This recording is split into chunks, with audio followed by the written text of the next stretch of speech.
c'est la fin de la saison pour la ruche Seabees. On est rendu au début septembre, donc c'est vraiment la fin des inspections, le retrait du miel, puis la préparation à l'hivernage. On va aller voir comment la ruche s'est développée pendant l'été. On voit qu'elle a quand même pris de la hauteur. Elle a plus d'une hausse maintenant. La première hausse que j'enlève, c'est la hausse à miel. Alors, j'utilise toujours un peu de fumée pour calmer les abeilles, si on veut. C'est un effet calmant. Les abeilles vont être plus douces avec moi si je mets de la fumée. La fumée fait que les abeilles qui se parlent avec des phéromones ne pourront pas envoyer leurs phéromones d'alarme. Par exemple, si elles sont fâchées contre moi, elles ne pourront pas la diffuser et avoir un effet d'entraînement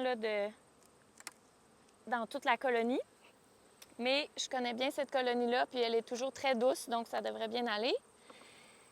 Là, vous ne pouvez pas constater le poids avec moi, mais c'est quand même lourd, donc il y a du beau miel là-dedans, du miel d'automne. Et voilà. Ces deux hausses-là sont pleines de miel, et ici, c'est la hausse à couvain. Le couvain, ce sont toutes les étapes de l'œuf à l'adulte, donc le développement des bébés abeilles. Ce que vous me voyez enlever présentement, c'est la grille à reine. Cette grille-là empêche la reine de monter pondre dans les hausses à miel parce que son thorax est plus gros que les ouvrières, donc elle ne peut pas traverser la grille. C'est une méthode physique là, de séparer le miel et le couvain. Ce que je vois là, c'est très beau, beaucoup d'abeilles au travail, donc je commence. On va aller voir si la reine pond encore, si elle est présente. À la fin de saison comme ça, là, on veut s'assurer que la colonie va pouvoir passer l'hiver, bien sûr. Alors, d'avoir une reine en santé, là, c'est très important. Et beaucoup de couvains, donc des futures abeilles qui vont pouvoir passer l'hiver et se rendre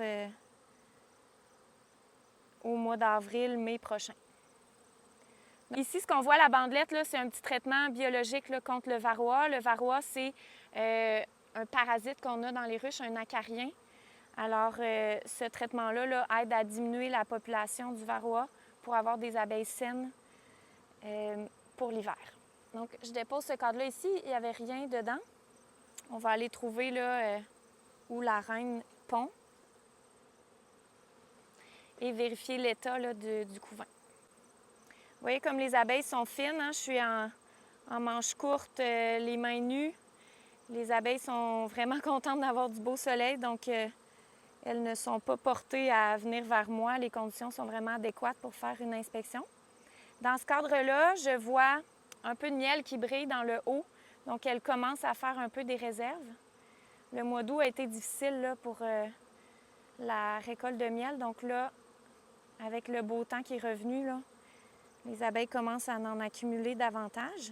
Dans ce cadre-ci, je vois quand même beaucoup de miel et du pollen. Alors, les abeilles rentrent ces temps-ci du beau pollen orange, du pollen de verge d'or, qui va être des réserves utilisées présentement là, pour le couvain, donc les bébés abeilles, mais aussi pour les accumulations là, pour l'hiver. Donc, le pollen est accumulé à l'automne. Je vais juste déplacer ça qui fume un peu trop. Le pollen est accumulé à l'automne pour les réserves de début de saison. Donc, avant que les fleurs recommencent au printemps, les abeilles vont pouvoir quand même recommencer à élever du couvain. La reine va pouvoir pondre. Alors, ces réserves-là vont servir dans quelques mois. Ici, de mon côté, en tout cas, je voyais du couvain, donc on voit que la reine a pondu. Oui, on a du beau couvain operculé, donc tout ce qui est fermé, bouché avec la cire, c'est le pollen, les larves qui ont été à un certain moment operculées. Donc le petit capuchon de cire permet aux larves de se développer en nymphes et par la suite en adultes par elles-mêmes là, dans leur alvéole. De mon côté, je voyais des œufs. On va en retrouver plus sur un autre cadre, je vous les montrerai. Étant donné que j'ai vu des œufs, je sais que la reine est présente. Je serais vraiment contente qu'on la voie et qu'on la trouve pour vous la montrer. Mais sinon, je pourrais être satisfaite de mon inspection parce que si je vois des œufs, il y a une reine pas loin. Alors, c'est bon signe. Vous voyez là, c'est très collant, puis je monte très doucement. Hein. Je ne fais jamais de mouvement brusque. Toutes les vibrations rendent les abeilles beaucoup plus stressées. Si je veux continuer à travailler en manche courte, je dois être douce. Alors, j'essaie de voir si la reine n'est pas loin. On voit dans le cadre en bas à droite du jeune couvain, des jeunes larves qui baignent dans la gelée royale, des œufs. C'est satisfaisant. Voyez-vous ici, où le coin de mon lève-cadre, là, on voit une jeune abeille qui naît. Est-ce que j'ose l'aider un petit peu pour qu'on la voie sortir?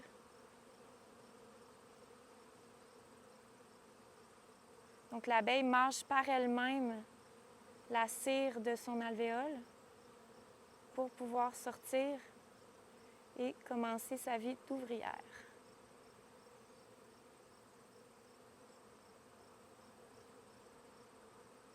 Est-ce qu'elle va réussir? Viens-t'en. Oui, voilà, une naissance. Alors, c'est l'abeille 200 348. Je ne sais pas si vous remarquez, il y a beaucoup plus d'abeilles qui volent autour parce que quand on ouvre une ruche, bien sûr, on devient un peu un obstacle et la ruche a changé d'état. Là. Les abeilles sont un petit peu mélangées peut-être parfois quand ils arrivent à la ruche puis que là, il n'y a plus 3 étages puis qu'il y a une personne qui est en train de jouer dedans. Donc, c'est pour ça qu'il y a beaucoup d'abeilles qui nous tournent autour, mais leur comportement est très normal et positif. Là. Il n'y a pas d'agressivité du tout. On voit ici beaucoup d'abeilles avec les corbeilles à pollen pleines et le pollen qui est à dominance orange, là, c'est le pollen de verge d'or. Et on voit aussi qu'elles l'ont accumulé énormément dans le fond du cadre, dans les alvéoles. Les abeilles vont déposer leur pelote et ensuite l'écraser avec leur tête là, pour faire le pain d'abeille qu'on appelle, qui va être fermenté et plus digestible pour les abeilles qui le consomment. J'ai trouvé la reine, donc on la voit ici. Elle se promène beaucoup. Son abdomen est beaucoup plus long. Je ne sais pas si vous voyez la différence à comparer aux ouvrières. Une façon que je la reconnais aussi, c'est que son thorax est toujours lisse, donc il n'y a pas de poils dessus. Là, elle se promène, puis elle n'a pas ses ouvrières autour d'elle, sa cour royale, parce que c'est normal. Là, je viens d'ouvrir la ruche, elle se ramasse au soleil. Tout est un peu déroutant pour elle. Mais c'est une belle reine, là, bien dodue.